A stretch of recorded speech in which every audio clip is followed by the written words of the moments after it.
There's something special about passing down traditions, especially when it comes to hunting.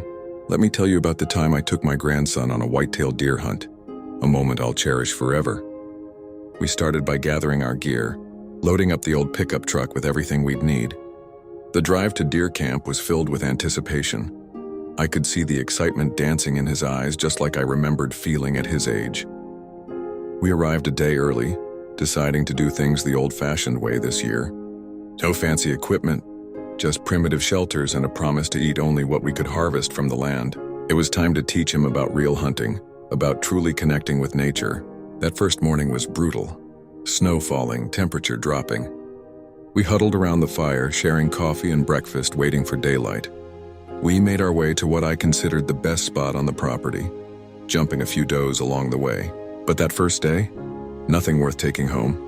Days passed and now we were down to our last chance. We headed out before dawn knowing this was it.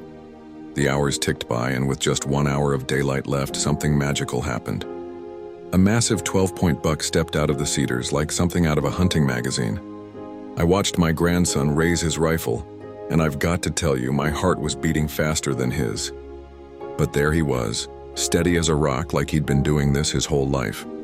In one perfect moment, he took the shot.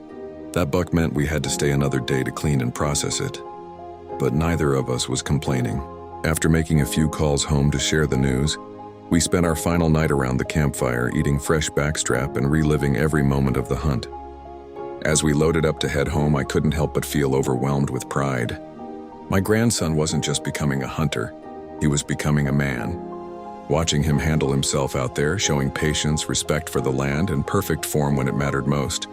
Well, it's the kind of thing that makes a grandfather's heart swell.